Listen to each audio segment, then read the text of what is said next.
Sometimes we're blue, so give us something to do. Show me to us, Rachel. Ow! Welcome to Show Me to Us, Rachel. I'm Nate. And I'm Sam.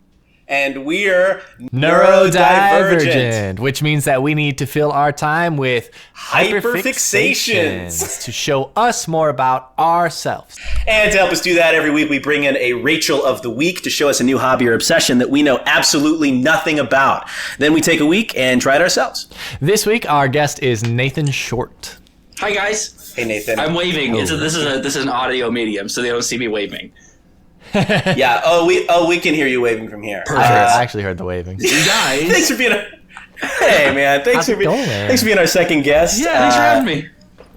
Yeah, Nathan's a longtime friend of mine, artistic director of Short Leap Theater Company, which I'm also involved with. I guess we haven't even literally talked about who the fuck Sam and I are. We're actors in Chicago. They don't need to know. Yeah. Doesn't matter. Nathan, just tell us what's your obsession? What's your fixation that you're talking to us about today? Sure, I'm here to talk to you about DJing. Whoa. I'm a house DJ. I go by That One Guy. I didn't know that. That's sick. Yeah, thank you. Yeah, I started back in 2018, and I started by making playlists and eventually started doing live mixes. I DJ'd both my brother and sister's weddings, and there's something about creating a vibe that I really love, and there's something about creating a vibe that people enjoy and want to dance to. That's its own level of satisfaction and reward, and I've only done it a few times in a public setting, but I just really love I love music, and an opportunity to mix music and play with sounds has always been appealing to me. So yeah I'm kind of a DJ. I'm a disc jockey. Yeah, Sam, you can probably speak more to this too. We're both musicians, but I've literally never even thought about DJing or how to DJ or what that even looks like. Mm-hmm. And so you got started in 2018. What were you doing when you got started? What were you kind of doing leading up to that? Sure. Most of my experience kind of started with making playlists. Okay. One of my favorite things to do was if you've heard of this of boiling the frog.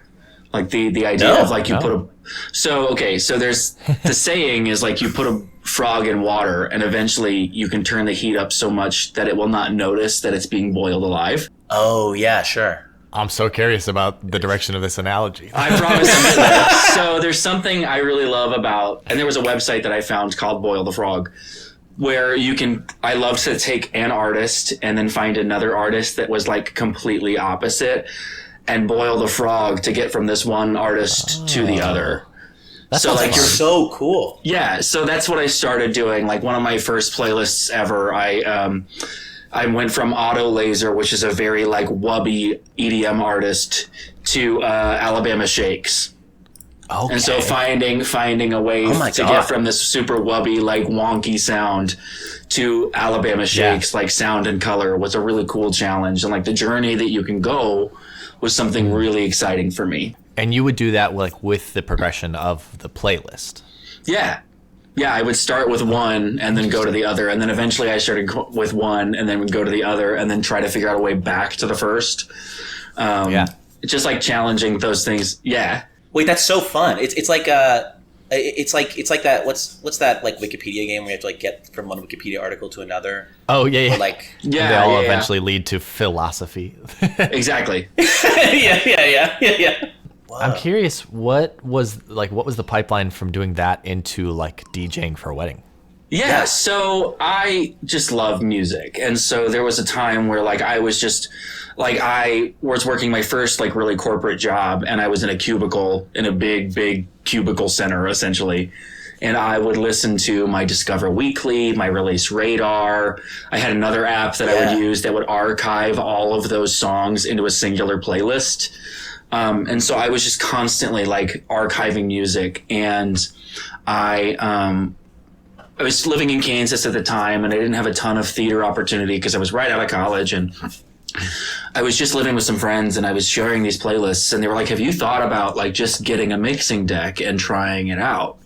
And I was like, no. And so I went online and found a deal for the mixing deck and the software for like 60% off anywhere else I'd get it. So I got the deck. I see you. I got the deck. I'm raising my Questions hand. at the end, please. I see. Hold on. I got the deck, and my mom and grandma were really behind it because like they were like, okay, if you did this, then you could DJ your brother's wedding. And so it was a very easy pipeline, I guess. And I had already put together playlists for previous weddings for like church friends before that, but that was my first real foray into DJing. So technically Nate raised his hand first. I was thank just you. exploring the hand raising function of Google Meet. It's pretty new. Yeah. Okay. Yeah. What is a mix deck? Sure. What is that? So there's a couple different kinds. A mixing deck essentially is what a DJ uses to load music onto and then mix with the track. So what I have a Pioneer DDJ 400, which requires a computer to operate. There are also CDJs, which function on their own so long as they have a power source. So you can just plug a USB directly into a CDJ and do all of your mixing on that same you only need one. So once it has the songs on there, is it a thing of like you can kind of like load up like a list or like an order, and then you can like, does it like automatically like process like the transitions and stuff? Yeah, so I use Rekordbox. That's the program that I use to mix everything. Okay. And I have a Pioneer DD. That's what it uses with this program. So there's like Serato is one of the other big ones, and Tractor is another big one. But a lot of people use Serato or Rekordbox. Is there a free one? They all have free versions, but they're pretty limited to what you can do in them. Okay. Yeah. For us to try. I have a follow-up question. Yeah. Yeah. We're so confused. No, totally. So my frame of reference for like terms like mixing is all like studio production for music, because I make a lot of music and I use like Logic. Is it the same? Like, is it just balancing the different elements of a song, or is it mixing on a bigger scale? Okay. So I primarily do balancing the mixes of songs. Like, I'm not doing a ton of production personally. I have an Ableton Push, which is a drum pad, and so it can be used to produce, but I am not confident enough in my abilities to do so yet. Ableton's terrifying. Yeah. It's so daunting, man, and this drum pad's got like 64 pads on it, and I'm like, what am I supposed to do with those? I can do like 2, and then there's 62 other pads. I'm screaming. The Logic kid, Ableton scares the hell out of me. Dude, for real! It's really scary. I'm like, I don't get any of this. So a lot of what I'm doing is more technical, like balancing the high EQ, the mid and the lows to like blend a seamless vibe. Got it. Is there like a version where like, because I feel like is DJing and like mixing or remixing like a different thing? Like, is there like I don't know, like is there a way to like kind of mix like, you know, like just like take out like everything but the drums or something, and then have the drums of one song lead into another thing? Yeah, and that's actually one of, admittedly, is part of why I like house music so much, because it is so much easier to blend sounds like that. Yeah, sure. You know, house music, of course, being the 4 on the floor, the stereotypical boots and cats and boots and cats, right? Yeah. So when you can take one that has a more powerful bass and add a pretty significant hi-hat or something, like those, when you can blend those really well, that makes it that much easier to cut out the low for a different low and really transition pretty seamlessly. It's like all of those TikToks where people lose their minds over like just smooth, good transitions. Yeah. And so to answer the other part of your question, remixes and things like that are a level of production that I typically don't do or have not done yet. Like layering one's part of a song over a different part of a different song, that kind of thing. Like a remix, like giving a song a different beat or a different rhythm, like a variance. A lot of VIP edits are variance in production edits. Like, what is a change in this production that makes the song a completely different mix? Yeah. Yeah. Okay. Well, and so I guess like, okay, so we talked about what you love about it. Yeah. What do you hate about this? Like what like grinds your gears? There's a really high, like you have to be really good to make it. Like there's a very high barrier to entry, like when it comes to the caliber of people. Like I got to open for one of my favorite house duos back in Kansas, and it was only because I knew the promoter. You know, like I knew him and we were friends, and had I not known him, there's no way in hell I would ever have been allowed to open for them, you know, like because it's just like there are so many other people who are better at this than I am, and I'm fine, like I'm good, but I do it for me more than anything. Sorry, go ahead. Sorry. I forgot my question. Nope, I remember a question. How does, like, as an artistic, like, career or industry, how is it similar and how is it different from, like, other artistic industries, like, in that way, in that, like, the barrier for entry is really difficult and the competition's high, things like that? I think it's very similar to theater. Obviously, you're in an essence kind of proving that you can do this thing consistently. I think the barrier to entry to theater is a little more difficult because you can't do the same thing for every show or every role, whereas I can always go DJ house music or dubstep or whatever.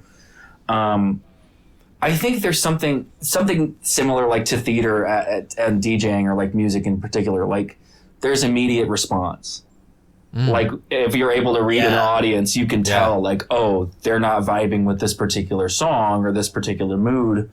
How can I get us to something that they're going to vibe with a little bit more? Yeah. And so like, you can do that. Not as it's a little more difficult with theater, but there's that immediate response. Like the audience is right there. Totally. And you feed, it really feeds on that. And with your thingy, you can like live, like mix and change as you're going beyond just your regular mix. As you're like you're kind of like improvising and self-editing as you're going. Right. Yeah. And like this show I opened for back in Kansas, like it was one of my favorite moments of that show was realizing that I was playing for an hour and a half and not 60 minutes. Oh, and having the ability to be like, oh, okay, I can continue this vibe that I've already set, and now I can build on it. Oh shit, okay, where can I keep going with this? Like knowing that there's flexibility and freedom, especially when when you can tell an audience is vibing with you. I've said vibe about 400 times, and it's been 15 minutes. But vibes are key to if I've learned anything so far. well, and how? So I mean, if we're okay, so I mean, you've seen the show. You've heard. So how episode 2? You're familiar with what we do. I'm Rachel. I get it. You're Rachel. So we're gonna try this for a week. Sure. Yeah. Like how should we do that? Yeah. Like how should we kind of like I don't know, like how should we fuck around and play around? Like besides saying vibe all the time. Yeah, so I've understood that's vibes. One thing we have to do. Vibes. Yeah. Just vibes. Okay. If you have Spotify, and say what you will about them as an organization, say you have Spotify, they have a new feature out where it's Spotify Mix is what it's called. And you can play with the specific transitions from one song to the other. Yeah, you were showing me. That's one thing I'd recommend if you're really interested in giving it the old college try. What I would do is I'd combine the thing I mentioned earlier, Boil the Frog, with the mix feature. And give yourself a challenge, like go from like The Doors to Illenium or Excision or something. Like really give yourself a challenge to see if you can create a decent flow. Oh, this is fun. The other thing I'd really recommend is look at the Camelot Wheel of Music or Wheel of Keys. One thing that's really it's invaluable to know because there are 12 keys that they separate things into, and it's 1 through 12, and it's major and minor. And you can go from one key to the next, but you can't like skip like from 1A to Thor B because you're going from major to minor key. Yeah. Oh, and it's probably like Circle of Fifth stuff. Very similar. It's just a different. Gotcha. get familiar with that. Spotify Mix actually has that feature already built in, so you can just look at what it is and see what you're going to. That's so interesting. Yeah. Yeah, sick. That's where I'd start, especially if you're just going to try it for the next week. That would be my first go-to. Okay. That's a good recommendation as far as financial possibility Yeah. also. Yeah. Without buying a whole mixing board. Yeah. Last week, Yeah. Sam spent $50. So Yeah. Sam. I was going for friendship bracelet making stuff, and they didn't have great and we're doing starting it so kits. you don't have to. Honestly, I'm grateful. But I do expect a bracelet. Yeah. Wait, hey, next time I go to Nate's, I'll make another Okay. You've Perfect. heard the episode. Well, and then so I forget. So yeah, what should we what should we watch out for? What should we not because one. Any pitfalls? is it and to kind of expand on this, is there anything that we're gonna be doing? We're gonna be doing this, and we're gonna be oh, this is so annoying, or that you kind of did early on that you were oh, I shouldn't have been doing this, or and not even to do it as a career, but just to have to get something out of it. I don't know that there's anything that you shouldn't do necessarily. I think one of the things that I wish I'd learned earlier was being open to change.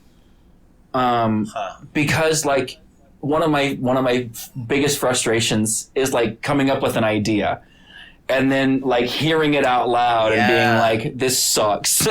And I want it to work so bad, but man, and having the ability to be okay, it's not working. How can I fix it on the fly? But also, how can I fix, especially for a playlist, how can I fix this so I'm going to be able to listen to it repeatedly? Right. Yeah. Because at the end of the day, your goal is to get people to listen to it, I think. Yeah. And repetition, if people can listen to it on repeat, that's the sign that it's a good mix, or that it's a good playlist, or that people are going to put it on just because. Yeah. And that so, the vibes are correct. Right. At the end of the day, you're creating a mood, you're creating a place for people to vibe to a particular setting. And, I created I still get comments on the playlist for Clearing that I directed earlier this year. That playlist in particular created a very specific vibe that people still resonate with. Mm-hmm. And again, vibe, number one, vibes. Number two, be open to change. Vibes. Got it. I was gonna ask you what's the craziest boiling the frog you've done? What's the one that you're is there one that you're this is so insane? One of my very favorites, you guys heard of the Floozies? No. They're a funk duo. They do a lot of jam band, but they're brothers from Kansas. I've seen them, I think, 10 times at this point. One of them plays the drums the whole time. The other does live production, mixing, plays the guitar, sings. Cool. They're incredible. Wow. They have this song called Love, Sex, and Fancy Things that I love to drop My Name Is by Eminem into. Oh, shit. And it's one of my favorite mixes because people don't expect it. Yeah. Obviously. And it comes, I love to drop it in kind of out of nowhere. Can you play it right now? Not really. Not really, because I don't have my shit set up, but I can record it and send it to you. Yeah, please do. We'll play it in the debrief. Yeah, for sure. We won't. Yeah. Okay. No, sure, okay. Yeah, It's copyright music. You can't legally. Oh. Well, can't you play for Can't you play 30 seconds? Fee free.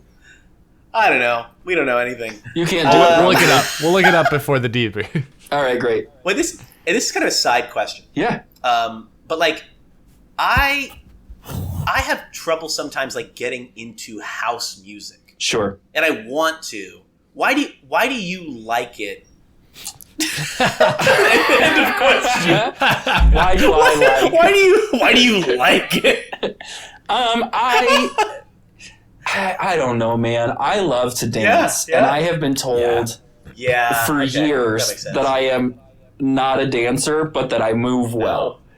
And being a performer, a musical theater person, what an egg. It really is. It really is an egg. But being a person who likes musicals and wants to sing and dance, but being told that I'm not at the caliber I need to be. Whatever. House music. Whatever. It's House fine. music is easy to dance to. House music Yeah, is that's really true. bouncy and I appreciate something that's consistent. Yeah. But I also love, like, one of my very favorite DJs in the world, Lane 8, does so much with house music because house music is such an umbrella term. Yeah, I was Yeah. gonna You know, say. Yeah. you know, like techno falls under the umbrella term of house music and tech house and like, deep house, bass house. There's all sorts that fall under this umbrella that really Yeah. you can find pretty much anything under this that like I think is within it. suitable. Yeah. Right. Well, like if you Well, I look at guess like there's no. Above and Beyond, who are going into like the really ethereal things like that, and like it's all over. Yeah. Hardstyle and like there's just different varietals that I think really hardstyle. appeal to everybody. I've like recently started getting into hardstyle. I just love a break core, break beat. I just love that shit. Dude, it's so loud. Why? It just hurts. It hurts me. It physically hurts me. Well, I guess there's no lyrics like a lot of the time, so that's fun Depends. to dance to because you don't. Yeah. Well, I guess like sometimes, but like I get maybe there's an appeal in like I feel like when I'm at like somewhere dancing or something and I don't know the lyrics to the thing, It it's a doesn't little bit really more like matter. I'm like dancing, but I'm like and and like, you know, Correct. But if it's house, you're just like it's beat, dance to beat. Yeah. Yeah. I think it been really my depends. kind of. Sorry, go ahead, Sam. I'm sorry. That's been like my sort of experience with house music too. Is that like there's some that I really haven't loved or appreciated, and then some that like I really do. And then also for me, it depends on the setting a lot. Like I wouldn't listen to a lot of house music driving, but I love house music at a club. Yeah. So yeah, it makes sense. There's just something energizing about it. There's this movie called We Are what is it? We Are Your Friends, I think is what it's called. Starring Zac Efron, go figure, where he plays a DJ. And Pre or post getting punched in the face? I don't know, I think it's No, like it wasn't 20. punched in the face. Did he have an accident or something? Punch in the face? Yeah, he had like his nose broke and his face looks different now Oh goodness. I don't or remember. something like that. Don't quote me. Anyway, Zac he Efron's talks gonna about see the show. Be mad. house music consistently falls between 120 and 130 beats per minute. Yeah. And I don't know if it's true, but he has this monologue where he talks about 128 BPM being the most in sync with how your body naturally operates. I've heard that before, actually. Yeah. 'Cause Yeah. That's like the average heartbeat or something like that. Yeah, it's like 64 beats per minute or something like that. Am I Okay, I was like, that seems high. yeah. It was something to do 64, like that. Yeah, it's like something. It just It's completely naturally agree, folks. is easy to fall into. Yeah. Yeah. Also, Whoa, Zac Efron's okay. easy to fall into. All right. And wow, I guess we're ending on that. We're gonna end on that. Wrong audience, I guess. Cool, awesome. Yeah, shout out to Zac Efron. Shout out Zac Efron if he's watching the episode. Yeah, he is watching it somehow. He can do that. He's Zac Efron. Yeah, free copy for Zac Efron. Yeah, so listen, guys, that was so fun. Thank you so much, Nathan, for coming. Yeah, and talking thank you, about Nathan. DJing. This is awesome. I think. Yeah, I'm so excited to like make playlists. I don't me make too. playlists as like a person. Oh, I've made it. I'm That's happy to send weird. some of my favorites that I've made over. Please, yeah. Yeah, please do. I love them. I've made a few, but I've never thought about it so much like creating a cohesive, like top to bottom. Yeah. Sure. And also, I haven't really thought of that as a pipeline into DJing, which makes sense. Like, Sure. DJing has always Yeah. felt like something that was like so detached that I could never understand. So it's interesting to learn that it's stuff that I've kind of toyed with already, I guess, or like am vaguely familiar with. Well, and like at the technical level, it's just matching beats Right. and making sure it Right, doesn't sound right. bad. Like at the technical level, it's the curation that gets hard. That makes sense. Yeah, At the totally. like artistic level, I guess. Yeah. Yeah. Cool. Well, thank you. This is awesome. Yeah. Thanks, guys. Yeah, well, we'll check back in on the episode whenever we post it. And we'll have the second half where we did it. We'll just Amazing. Can't wanna wait do to a hear thing. it. I want to do a thing where I start a sentence and then end it at the start of the next episode. Does anybody have any sentence ideas? That's crazy. just like any sentence. Yeah. All right, yeah. Hold on, give me a second. I got something. Okay. So do you want the whole sentence or just the first half? Give me the whole sentence, and then I'll right. say the first half. All right. This is great. This is great. All Everyone's right. loving this. A casual vacancy, more like my gaping asshole. Oh my God. We have to Jesus get Braxton Christ. on for the next episode if I do that one. That's crazy. All right, ready? Yeah. A casual vacancy. Thank you. And we'll finish that sentence at the next half. We'll see you after the break. I've forgotten the second half of that sentence that I started at the end of the. Yeah, this so the time sentence is a jump. no-go, guys. Sentence isn't going to happen. Yeah, it's not. So we did it. We DJ'd. We DJ'd. Yeah. We. Great. End of the episode. Okay, we're done. Goodbye. No, We- we did two things. Sam, you tell us what we did. Yeah. So the first thing we did was I'm going to try to explain this. Nate can probably explain it better. But Nate had this I guess game that he. Yeah, it's called. What is it called? It's called Drop right. Mix. I got it from my friend Josiah. And it's like this board that you get like a whole bunch of cards with different songs on them, and it's this board of like 5 like slots, I guess. Yeah, like pads. You use an app, and you open up the app, and you put the cards face down on these little pads, and they play different specific elements of different songs depending on what the card says. Yeah. So you could play like the drums of frickin' I Can't Feel My Face Without You. You can do the vocals from from Evanescence. I can't feel my face without you feel? Wait, see into my eyes. You're nailing all these. We had some Bach on there. But anyways, point being, you can mix a whole bunch of stuff. And Nate and I just we're losing our minds, going crazy for like an hour, just throwing a bunch of cards on this. Yeah, it like connects to your phone through Bluetooth, and then like it like literally, it's like an electronic device that like scans the card, and then it knows what like part in each card was like. It would be like, oh, just the vocals from this song, or like just the bass and harmonies from this song, and you could just overlap them, and it would just like it would live do that. Yeah, which was crazy.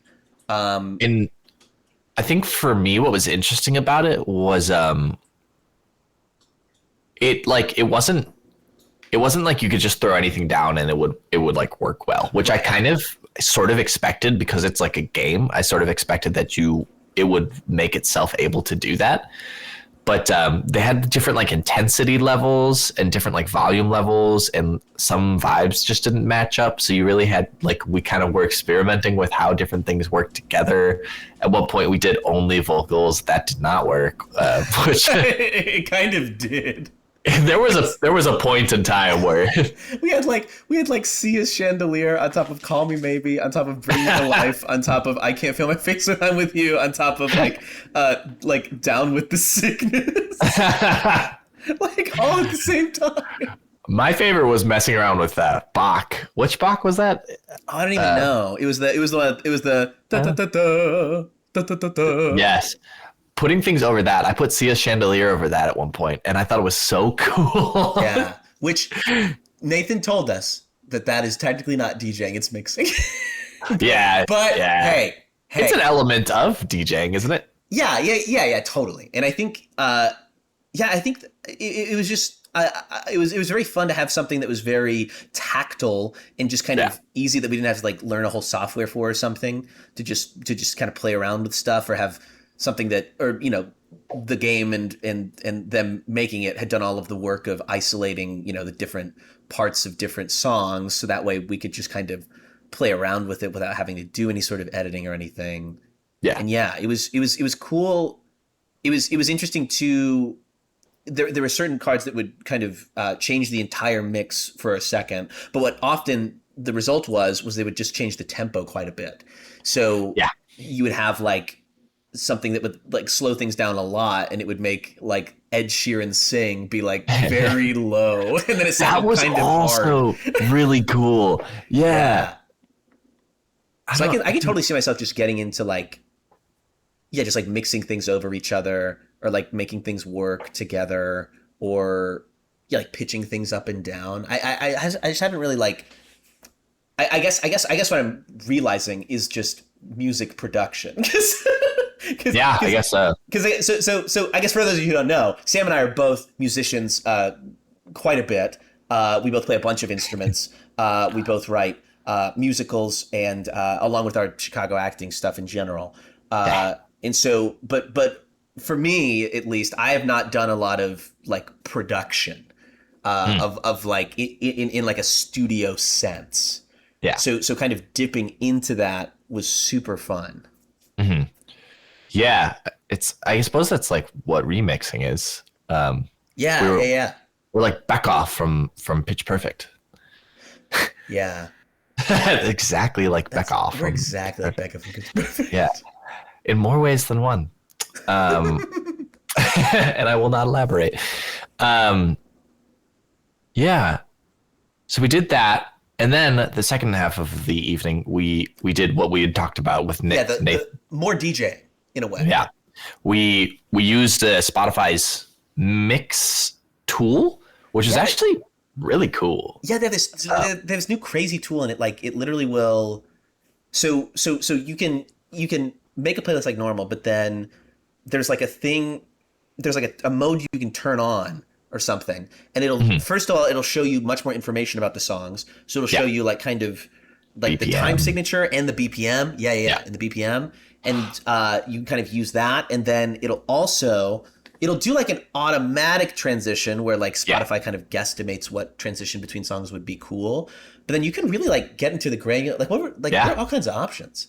You could, there's like several different like transition types. Like there were crossfades. There was one that was called slam. There was like a hard cut, and then you can change the length. I think it's only between like 2 bars and 4 bars. So it wasn't like 100% adjustable. It was like kind of presets, but it was adjustable enough for someone who's just like messing around with it and not like serious about it. Yeah, you can do different filters too. Like you do like a bass fade, or like a treble boost into it or something like that. Yeah, super cool. And you're right. Yeah, there's just the thing that I found fun about that more than anything was like when you're kind of finding out how songs work together. You would I didn't really expect this, but you could kind of get creative with, like maybe at the end of this one song, someone's taking a breath, right? Yes. And so then maybe what I want to try to do when I make my transition is make it so that like they take a breath, and then it cuts to the vocals of the other song. Yeah. Something like that, which is such which a fun. We did do. Yeah, which is like what were some of the other, we did some other ones too. I can't remember. So we started with I gave the first song, which was 15 Million Easy by Tor. Yeah, let's we can't play any of these obviously, but let's look at this. Let me pull up this playlist. Which this is a song that my buddy Sam Tuminaro gave, and I was just wondering if I should have given him his last name. I've doxed you, Sam, but he gave it to me. Sam's the best. I love this song. It's like almost hyper pop, but it's like really nice. And then Nate gave us the last song that we had to get to, which was what? Yeah, and this is the boiling the frog thing that Nathan said. And this was Black Coffee by Peggy Lee. Yeah. Which is kind of like noir-ish blues, I suppose. Yeah, like it's jazzy. Yeah. It's like jazzy, super slow, like smoky room. Peggy Lee, if you don't know, if you don't know Peggy Lee, that's a problem. You need to look at Peggy Lee right now, because Peggy Lee is amazing. I didn't know Peggy Lee. Jazz singer, fucking incredible. She did, but like you probably know her from Fever. She's the one who did like the most. The Fever. You did it. Fever when you sweat it out. Let's let Peggy do that. Fever. So for those of you following along, we had 15. And also, it's 15 million easy. The number 15 million actually. Yeah, it's like 1-5. I really like that song right now. So then so here was our progression. And let's see if we remember any of these transitions. We'll see. So Can we add links to our descriptions of the? Because we. Oh can put the yeah, link we'll put a link. We'll to put this. a link in there. Put a link in there Do to this this. mix, yeah. If you want to check out our mix, it's Get our called. mix. It's a pretty cool title. It's called DJ Attempt 1. We did not do an attempt to. Yes, we went 15 Million Easy by Tor, and then we went to Vroom Vroom by Charlie XCX. Naturally. So kind of like going from like a super kind of heavy almost like I don't know, like Tor's. Yeah, it's like heavy. That 15 Million Easy is like a heavy. I'm gonna say heavy 100 more times. It's like really harsh punk vocals in the beginning, and then it turns into like a little bit of like kind of upbeat piano sort of thing. Yeah. And then into Vroom Vroom, Charlie XCX, which we all know that. A little more poppy. Yeah. Side. So we were like, okay, maybe. I guess our train of thought was like we can go if we have something super intense, we can just start going less and less intense as we go, but then starting to like maybe incorporate a little bit more jazz or a little bit more like That's my favorite transition is when we started to bring in the jazz. I was really proud of that. Yeah. So Vroom Vroom, Charlie XCX. Then we went to Biscochito by Rosalia, which was super fun. Oh, that was fun. Yeah. And I think those had like very similar like beats in it. And I think that was that the one with the breath? I think that might have been the one with the breath. It was at the end of it was going into Rosalia. You're right. Yeah, because at the end of Vroom Vroom, Charlie XCX takes a breath and then it goes into Biscochito. Yep. Yeah. It's like Yep. Mm-hmm. That is what a breath sounds like. Yeah. Yeah, and you can do other things during transitions. You can make them like fade into each other. Like you can have one song cut out and the other song is like fading in, or like or the opposite. So we did that for a few of them too. And then we went to Fort Knox by Goldfish, which is this band that I used to like. That's like a South African like it's like techno jazz almost. So still having that like upbeatness into the but like starting to incorporate a little bit of jazz stuff. Yeah.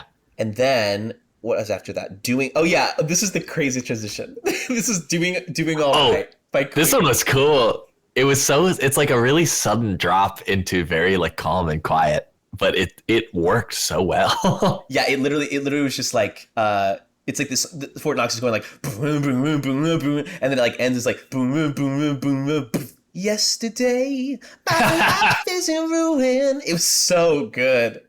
And it happened, and I was like, I feel like that shouldn't work. But all three of us that were there were like, that's good. Yeah, well, and our friend Shane was there. And then we.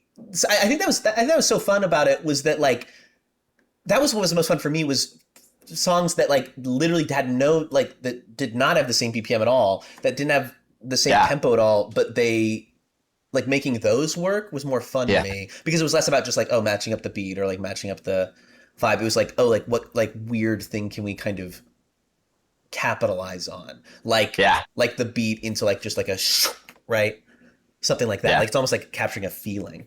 And then let's see. This was my favorite transition just because I love this next. Oh yeah, then Doing All Right from Queen into The Locket by No Hidea and Atlas. Yeah. Which is like it's like a lo-fi hip hop rap song. And it's like this story of like a murder and there's like rain effects over it and like a really jazzy, I think, saxophone. Yeah. So that transition was cool, and it got us into like the kind of noir feel or the jazz feel of the last one. Yeah, and then we got, and then the last one is Black Coffee, Peggy Lee, which that was fun because we got to kind of like bleed in the trumpets of the like. Yeah. That's my trumpet. That was gorgeous tone. Here's a mute. That's gonna work in audio. Yeah, for sure.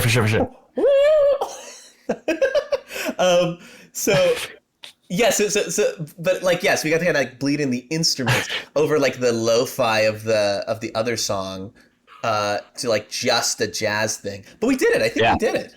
I was telling Nate it sounded like, because there's like a rain effect at the end of The Locket. It sounded like this like detective was coming out of the rain and into a club where Peggy Lee was singing.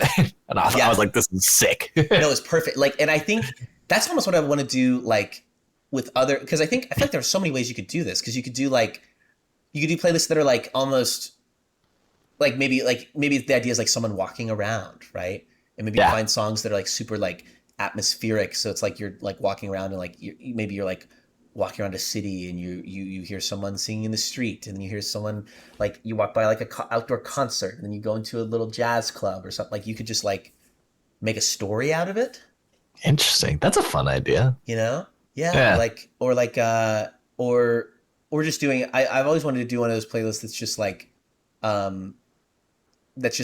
the titles all are just like a quote or something. You know what I mean? Or have you ever seen those ones online where it like says something like it's like a sentence? That's what I'm saying. Yeah.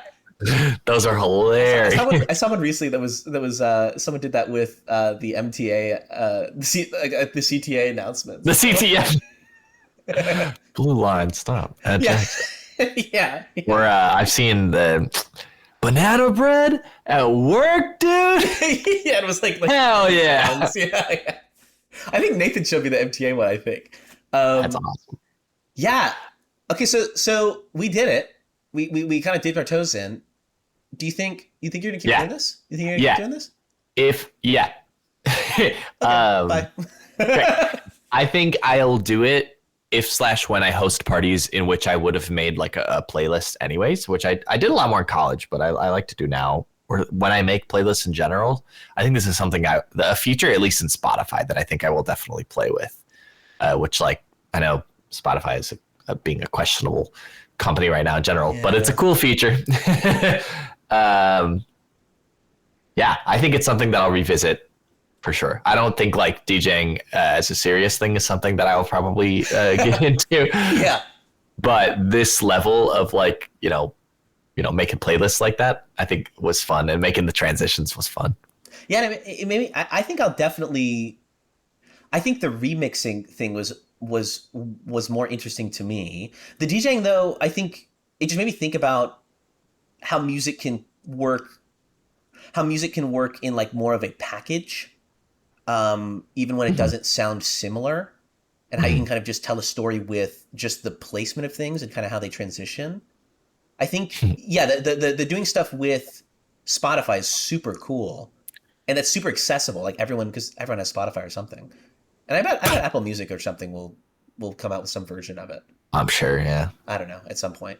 So I think I don't want to be a DJ, but I do love like I really am not really someone who makes playlists that much. But it made me kind of think about making playlists. I think I just have trouble when I'm making a playlist thinking of songs, like, because I listen to so much music, but I think I just don't think of the titles or like you have to like as much. It helps if you know what you're making a playlist for, because then you're like, okay, I need this type of music, and then you just look through your libraries and things make you think of other things, and yeah, and I guess it's also hard just when you have something where you have a music library that's just like everything, because again, I don't really make playlists, and so I just have like my liked songs, and it's like thousands of songs that are just not organized at all. Like I have a playlist. The last party that I ever threw in my class of college because of COVID. Mm-hmm. This playlist is called 2000s MTV Spring Break Beach Bash. What? So it was a lot of early 2000s like party music. I have one that's just inspiration for the album that I made. So it's all the songs that like inspired those songs. See, my playlist names are all, and I think it shows that I don't make playlists a lot because they're all like questions. Like it's like party maybe, or like patio /sit ? Why are you so confused? I'm just like, I don't know. Is it? They're literally all questions. I have let's see. Oh, I've got some D&D ones. Like there's a setting. Yeah, I mean that's easier because it's all just like you just search like spooky cave Halloween soundtrack or something. Yeah, but there's some that I get really specific with. Like there's this one campaign I was doing with my half brother Jacob that had a lot of, or like my character was a warforged, so there was a lot of like kind of like digital elements, I guess, or like mechanical elements. So I had a lot of like kind of very organic sounding like techno, I guess. Yeah, right. But like also with like an epic fantasy, like that's something I love doing, is like finding music for like D&D and fantasy settings and stuff like that. Yeah, I think that's also one of my takeaways from this week is just like thinking about like music in terms of vibes. Yeah, right. Vibes. Like not just what that it's was one of the saying. key factors of DJing is. Oh right, those that's what vibes. Nathan said. Hey. Yeah. And we did. I can't believe we forgot about vibes, but I've remembered now. We did vibes. The vibes are very important. This is the we're gonna end the episode. No, but we're probably out of time though. Yeah, man. So that was DJing. Thanks, Nathan, for doing that. That was so fun. Thanks, Nathan. Next week we got an interesting one. We got our friend Ali Rose Macknick talking to us about Miss Piggy. Miss Piggy, the Muppet herself. And potentially the rest of the Muppets? I don't know. We'll see. It's gonna be crazy. Yeah, I'm thrilled to learn more about the Muppets and Miss Piggy. Yeah, I know nothing about the Muppets. I literally know Me nothing. neither. I just know I've seen Christmas Carol movie and that's it.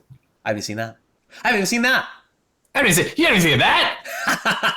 All right, we'll tune in next week for the Muppets and Miss Piggy. Other than that, I hope you guys have a great day. All right, Chad. You go out there and you just crush it every day. You go do what you need to do. You walk those streets. You keep your head up high. There's a lot of turmoil in the world right now, but not in this room. This is Show Me to Us, Rachel. I'm Sam. That's Nate. I think I said our title wrong. Show Us to Me, Rachel. No, you said it right. Goodbye, everyone. Show me to us, Rachel.